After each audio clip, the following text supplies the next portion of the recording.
Assalamualaikum warahmatullahi wabarakatuh.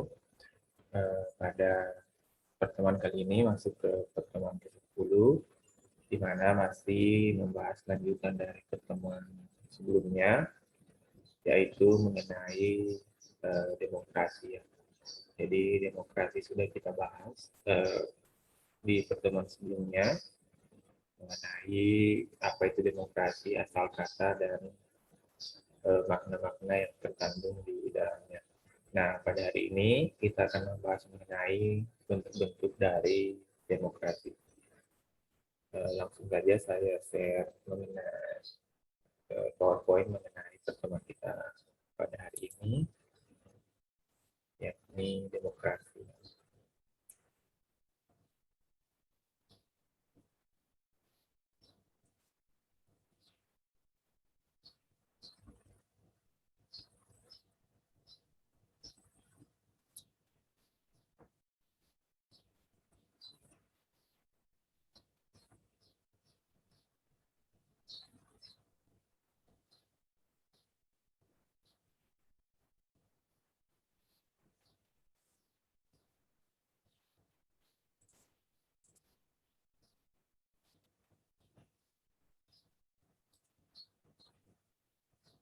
Terlalu besar yang saya ganggu sebentar.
Ya, di sini ada kata demokrasi Indonesia, di mana ada sedikit kata di atasnya di sudut kanan yang menyebutkan not demokrasi. Ini adalah kalimat-kalimat kritis yang berupaya disampaikan melalui kalimat sederhana bahwa memang demokrasi ini secara praktek memang sangat sulit untuk diwujudkan, akan tetapi pemerintah atau masyarakat pada saat ini berupaya untuk mencapai demokrasi ini secara sempurna. Nah, kemarin juga dibahas pada pertemuan sebelumnya mengenai trial dan error daripada demokrasi. Jadi kita harus memang terus mencoba untuk mewujudkan demokrasi yang sebaik-baiknya.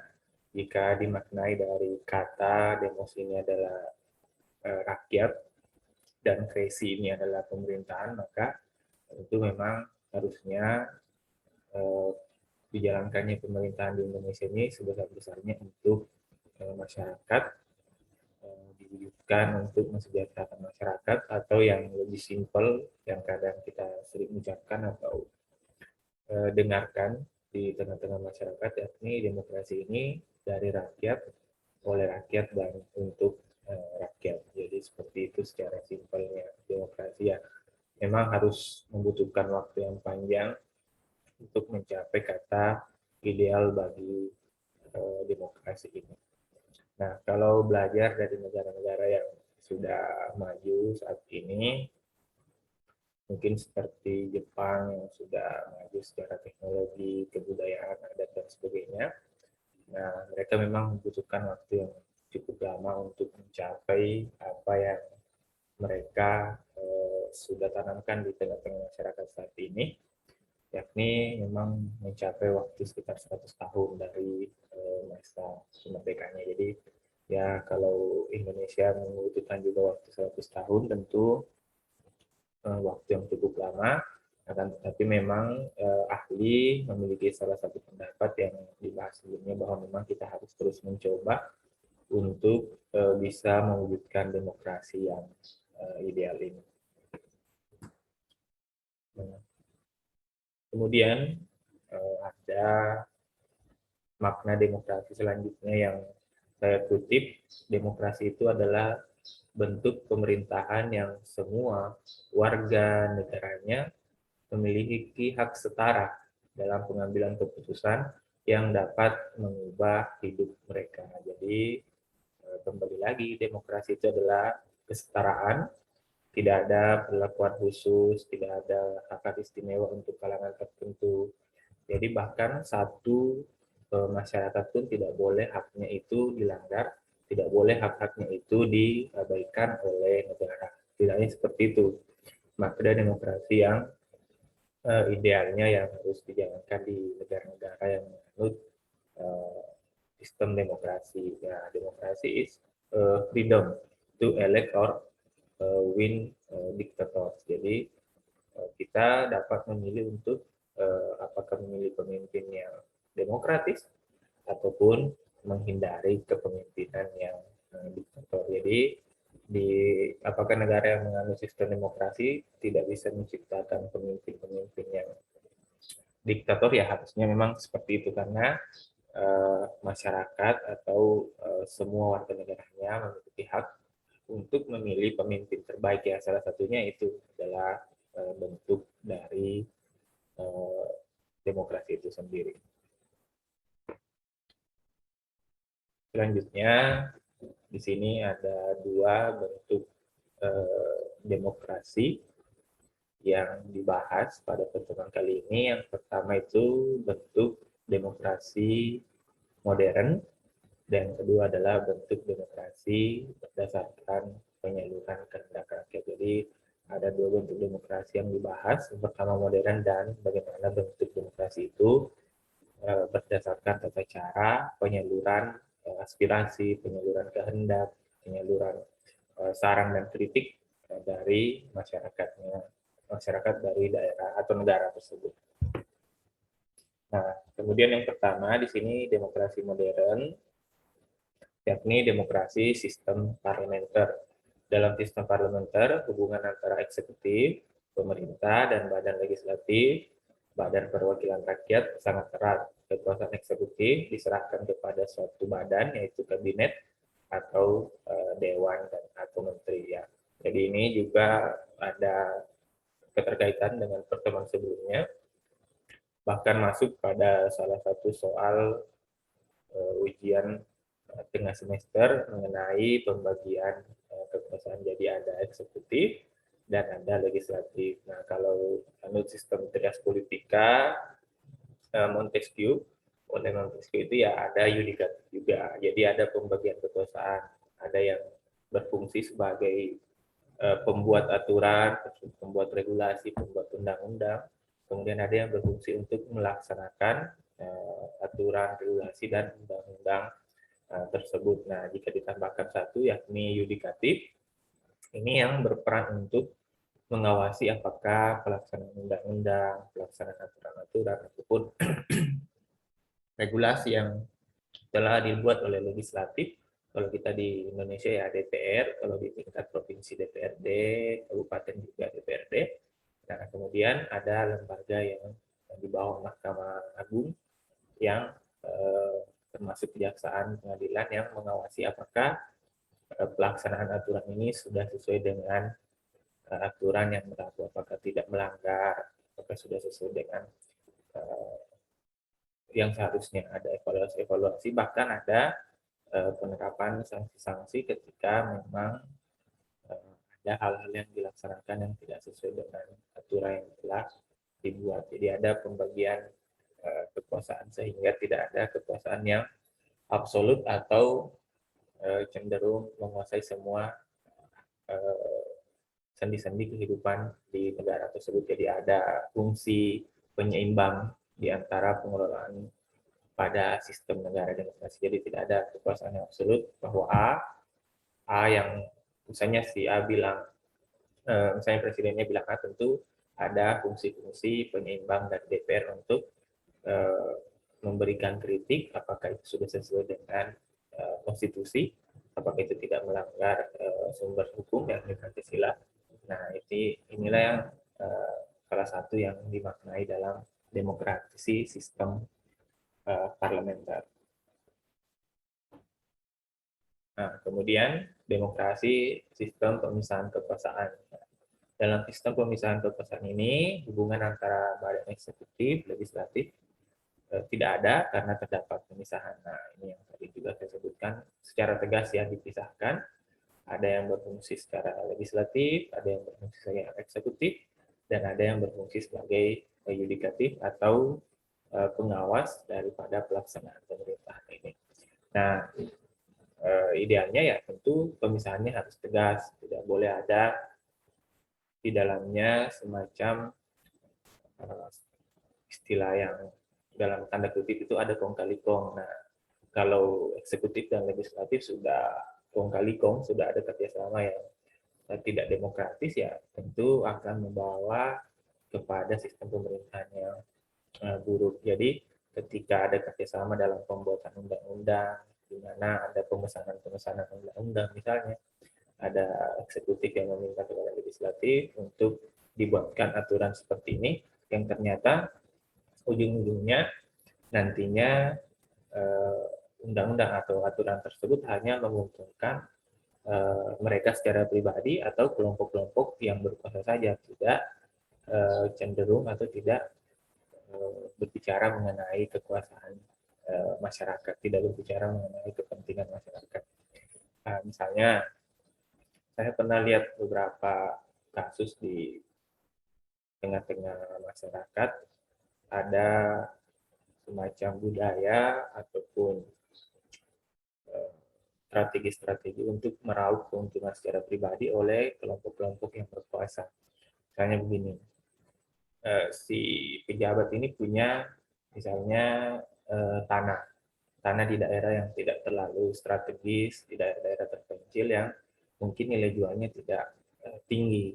Akan tetapi karena si pejabat ini punya kekuasaan, maka dia melobi misalnya untuk meloloskan usulan agar di dekat lokasinya atau di lokasinya sendiri itu dibangun misalnya pasar, dibangun sarana-sarana umum, fasilitas-fasilitas umum, di mana tujuan pertamanya itu tadi untuk menaikkan atau mendapat keuntungan dari tanah yang tadinya sebenarnya tidak memiliki harga atau harganya rendah, tetapi karena mereka punya kekuasaan, akhirnya tadi yang saya sebutkan sebelumnya, mereka melakukan kong kali kong, jadi semacam ada deal-deal sehingga dibangunlah fasilitas umum di sana, yang otomatis tentu kalau ada fasilitas umum, ada jalan yang bagus, ada pasar misalnya, ada pusat-pusat keramaian dan sebagainya, otomatis tanah itu menjadi nilainya akan menjadi naik. Nah, dibahasakanlah bahwa sebenarnya upaya untuk memindahkan misalnya pusat perbelanjaan, fasilitas umum ke daerah itu untuk kepentingan masyarakat, misalnya untuk memudahkan masyarakat di daerah A, daerah B untuk mendapat pelayanan, mendapat sarana umum. Akan tetapi sebenarnya jika ditelisik lebih dalam, ternyata tadi sebelum diusulkan anggarannya untuk dibangun di sana, sebenarnya sudah ada kong kali kong antara si pembuat aturan dengan yang akan melaksanakan aturan. Sebenarnya mereka sudah hitung-hitung bahwa ketika pasar dipindahkan ke sana, dibangun fasilitas ini, tentu tanah saya akan menjadi naik harganya. Begitu pula bisa saja mereka sudah beli sebanyak-banyaknya di daerah situ, kemudian di tahun berikutnya diusulkan agar di sana dibangun fasilitas-fasilitas umum yang nantinya dapat menaikkan nilai daripada keuntungan mereka secara pribadi. Nah, itu juga menjadi masalah ketika tidak ada sistem yang mengawasi hal-hal tersebut. Ya, itu hal yang terjadi di tengah-tengah masyarakat dan sebenarnya sulit untuk dibuktikan secara real, akan tetapi memang itu terjadi dan banyak. Jadi kalau kadang dibahasakan bahwa itu demi kepentingan masyarakat, akan tetapi sebenarnya dalam praktiknya merupakan kepentingan pribadi atau kepentingan kelompok. Nah, kemudian yang ketiga, yakni demokrasi modern, yaitu demokrasi sistem referendum, yakni pengawasan langsung oleh rakyat. Demokrasi dengan sistem referendum, tugas Badan Perwakilan Rakyat selalu diawasi oleh rakyat, yaitu dalam bentuk referendum, yaitu pemungutan suara langsung oleh rakyat tanpa melalui badan legislatif.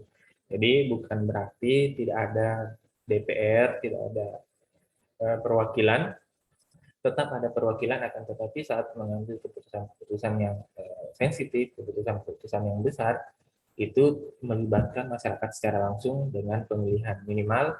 Misalnya kalau kita misalnya di Indonesia ini ada baru-baru undang-undang mengenai omnibus law yang cukup sensitif di tengah-tengah masyarakat, karena aturan ini memang kompleks dan mengatur banyak sekali kehidupan, mulai dari ekonomi, sosial budaya, sampai ketenagakerjaan. Dan kelompok yang paling menentang undang-undang ini adalah dari serikat buruh atau serikat pekerja. Nah, jika saja kita menggunakan demokrasi sistem referendum, maka bukan hanya DPR yang berhak untuk memutuskan apakah undang-undang mengenai omnibus law ini bisa disahkan atau tidak, tetapi harus tetap dilempar ke masyarakat. Jadi pilihannya ya setuju misalnya, atau tidak setuju mengenai omnibus law. Jadi dilempar ke masyarakat seperti pemilu, seperti saat kita misalnya memilih wali kota, memilih bupati, kita lempar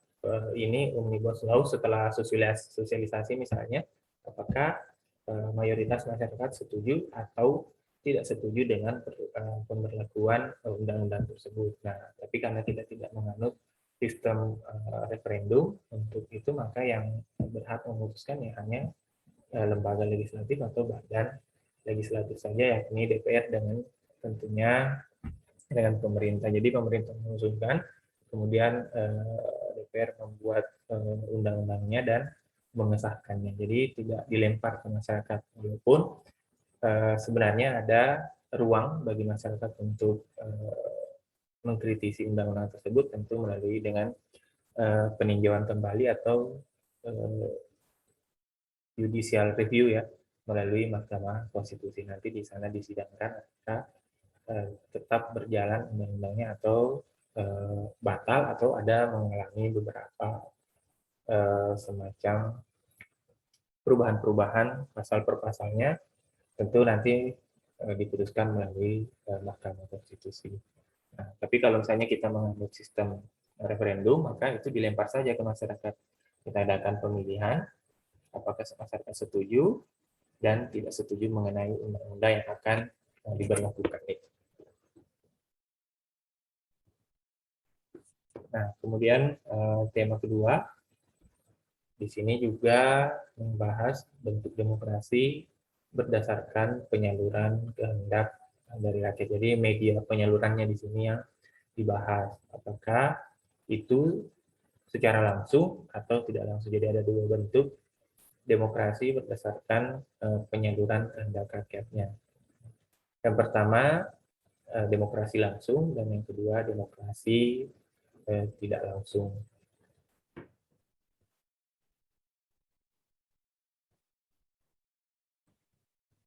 Nah, demokrasi langsung yakni demokrasi yang mengikut sertakan setiap warga negaranya dalam permusyawaratan untuk menentukan kebijaksanaan umum negara atau undang-undang. Jadi ya seperti tadi dalam sistem demokrasi modern yang dibahas sebelumnya, ini termasuk dalam sistem demokrasi referendum. Jadi langsung melibatkan masyarakat.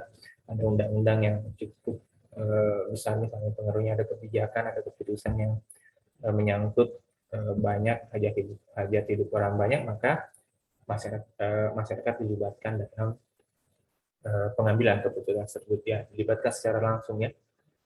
Jadi dilempar ke masyarakat. Seperti kalau kita pernah juga mengadakan referendum itu ketika dulu kan ada negara yang disebut Timur Leste. Sekarang ya, dulu itu adalah Timur Timur, salah satu provinsi di Indonesia. Nah, untuk kemarin itu ada gejolak setelah masuk masa reformasi, ada gejolak di sana. Memang gejolaknya sudah berlangsung lama, akan tetapi bisa diredam oleh pemerintahan Indonesia, dan tetapi tahun 98 itu ada semacam krisis yang cukup besar, krisis ekonomi, sosial, politik. Akhirnya kelompok-kelompok di sana mengambil kesempatan untuk referendum atau pengambilan keputusan langsung oleh masyarakat mengenai apakah Timur-Timur ini yang sekarang kita kenal sebagai Timur Leste ingin tetap terintegrasi atau masuk dalam negara kesatuan Republik Indonesia atau ingin memisahkan diri. Jadi saat itu diadakan referendum atau masyarakat Timur-Timur langsung memilih apakah tetap ke NKRI atau keluar dan mendirikan negara sendiri. Nah, hasil referendumnya ternyata mayoritas masyarakat di sana menginginkan untuk memerdekakan diri. Nah, salah satu contohnya itu adalah Sana Nagus Mau. Jadi mereka akhirnya sampai sekarang menjadi negara yang merdeka atau negara yang berdiri sendiri. Walaupun dalam kenyataannya pada masa referendum itu terjadi banyak pelanggaran HAM, banyak kekerasan yang dilakukan di sana, baik itu masyarakat yang pro kemerdekaan atau yang pro kepada NKRI. Jadi saling ada mengancam bahwa pilih merdeka atau pilih tetap bersama NKRI. Nah, kemudian referendum yang pernah saya juga lihat itu yang dilakukan Irlandia. Apakah dia ingin memisahkan diri dari Inggris Raya ya. Nah, itu Irlandia juga termasuk negara yang cukup unik karena masih berada di bawah kekuasaan Inggris. Nah, mereka juga melaksanakan referendum kemarin. Apakah ingin tetap bersama Inggris atau merdeka? Nah, kalau tidak salah hasilnya ya masih tetap bersama Inggris. Jadi masyarakat mayoritas masih mau berada di bawah kekuasaan Inggris Raya. Kemudian demokrasi berdasarkan penyaluran kehendak rakyat yang kedua, yakni demokrasi tidak langsung. Demokrasi tidak langsung yaitu paham demokrasi yang dilaksanakan melalui sistem perwakilan. Rakyat menyerahkan aspirasinya kepada suatu badan yang mewakilinya. Demokrasi tidak langsung, perwakilan biasanya dilaksanakan melalui pemilihan umum. Nah, jadi kita punya sistem demokrasi langsung dan sistem demokrasi tidak langsung. Demokrasi langsungnya dalam pemilihan presiden, kita langsung memilih presidennya, wali kota, gubernur, bupati itu langsung, kepala desa juga dipilih langsung. Kemudian untuk pengambilan aspirasi itu melalui Dewan Perwakilan Rakyat atau DPR, atau di tingkat daerah, provinsi, dan kota kabupaten itu adalah DPRD. Nah, jadi kita menganut keduanya. Nah, sistem tidak langsungnya yakni memilih anggota DPR-nya nanti dianggap bahwa mereka yang membawa aspirasi kita, membawa ide-ide kita, membawa kritik-kritik kita, membawa saran-saran kita ke pemerintahan dalam pembuatan regulasi ataupun undang-undang. Kemudian di dalam praktiknya selama bertugas, selama menjalankan amanah, para anggota DPR ini kita boleh melakukan aspirasi langsung kepada mereka. Mereka biasanya kita diterima, misalnya kita punya saran, kritik, atau protes terhadap sesuatu hal, maka kita mendatangi mereka di kantornya, kemudian mereka akan menerima kita. Memang mereka memiliki yang namanya ruang aspirasi. Nanti kelompok masyarakat yang memiliki aspirasi, bahkan memiliki masalah-masalah, kadang mereka langsung melapor ke anggota dewan untuk dicarikan solusi ataupun ada saran ataupun kritik yang akan dimasukkan ke dalam pemerintah itu melalui Dewan Perwakilan Rakyat. Jadi tidak langsung. Jadi ada penyaluran secara langsung dan ada penyaluran melalui badan yang mewakili atau kalau kita mengenalnya sebagai anggota dewan. Nah, kemudian slide selanjutnya di sini, syarat pemerintahan demokrasi di bawah rule of law atau aturan mengenai hukum. di mana syarat-syarat pemerintahan demokrasi yang pertama, perlindungan secara konstitusional atas hak-hak warga negara. Jadi hak-hak warga negara diatur melalui Undang-Undang Dasar. Jadi ada Undang-Undang Dasar di mana itulah yang mendasari semua hak-hak warga negara. Jadi aturan-aturan yang dibuat di bawahnya tidak boleh bertentangan dengan konstitusi. Ya. Kalau kita konstitusinya adalah Undang-Undang Dasar 1945. Kemudian memiliki badan kehakiman atau peradilan, tentu saja kita punya dari tingkat nasional sampai ke kabupaten atau daerah, kita memiliki lembaga atau badan kehakiman dan peradilan. Kemudian melaksanakan pemilihan umum yang bebas, ya, kita setiap 5 tahun melaksanakan pemilihan umum, kemudian pemilihan wali kota, gubernur, DPD, DPRD, dan presiden dan wakil presiden juga kita pilih setiap 5 tahun, dan itu bebas, tidak ada tekanan, tidak ada pemaksaan untuk memilih calon-calon atau partai-partai tertentu. Kemudian ada kebebasan untuk menyatakan pendapat, kebebasan untuk berorganisasi dan berposisi. Jadi kita berhak membuat situasi organisasi di tengah-tengah masyarakat selama itu tidak bertentangan dengan undang-undang dan Pancasila. Kemudian beroposisi, kita juga berhak mengkritik pemerintah, berada di luar pemerintahan, menjadi oposisi atau orang-orang yang mengkritisi atau kadang berbeda pendapat dengan pemerintah. Kemudian adanya pendidikan kewarganegaraan. Ya, tentu saja kita belajar pendidikan kewarganegaraan sejak di bangku sekolah dasar sampai pada perguruan tinggi.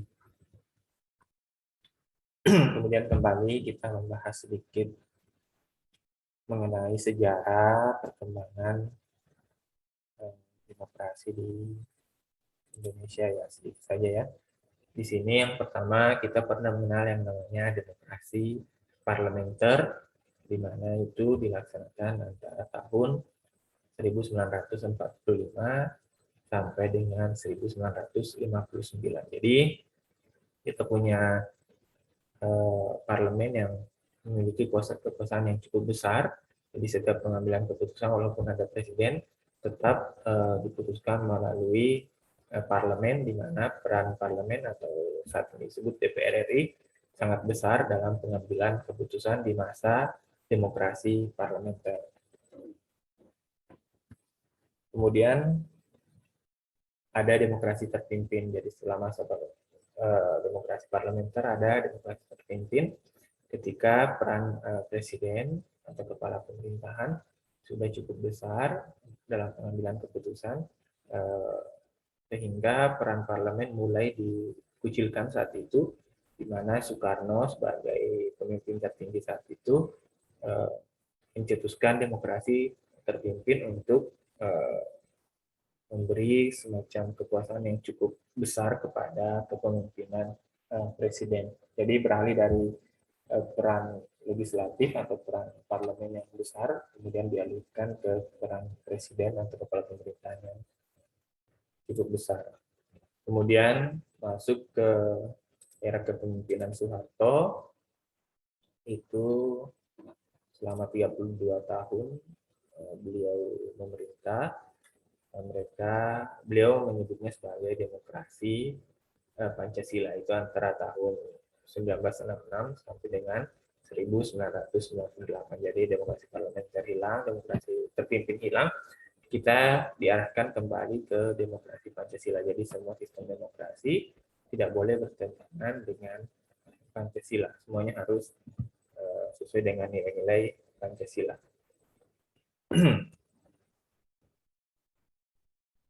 Kemudian yang kita nikmati saat ini adalah demokrasi reformasi. Jadi ya dianggap kita mereform atau mengubah sistem yang sebelumnya dianggap buruk, sistem demokrasi yang sebelumnya dianggap buruk dari masa ke masa, sehingga pada tahun 98 mahasiswa bersama masyarakat melaksanakan demo besar akibat krisis politik, krisis ekonomi yang melanda Indonesia, bukan hanya Indonesia, hampir seluruh dunia saat itu, sehingga kita yang saat ini menikmati yang disebut dengan demokrasi reformasi, ya adalah perubahan dari masa ke masa, mulai dari demokrasi parlementer di awal kemerdekaan, kemudian akhir-akhir pemerintahan Soekarno dengan demokrasi terpimpin, kemudian Soeharto kembali ke demokrasi Pancasila, dan sekarang kita disebut sedang menikmati demokrasi reformasi. Jadi saya rasa cukup untuk pertemuan kita kali ini, di mana pada pertemuan ini kita membahas beberapa hal yang terkait demokrasi, ya seperti sebelumnya. Demokrasi itu berasal dari dua kata, demos dan kratos. Demos itu berarti rakyat dan kratos adalah kekuasaan atau pemerintahan. Jadi secara makna kata merupakan pemerintahan rakyat. Kemudian kita juga membahas mengenai bentuk demokrasi modern maupun demokrasi berdasarkan penyaluran kehendak rakyat. Jadi ada demokrasi yang langsung, ada juga demokrasi tidak langsung. Jika itu dari penyampaian aspirasi, kritik atau saran dari masyarakatnya. Saya rasa cukup untuk pertemuan kita hari ini. Jika ada pertanyaan bisa langsung ke WA saya secara japri untuk kita bahas secara bersama-sama. Terima kasih. Wassalamualaikum warahmatullahi wabarakatuh.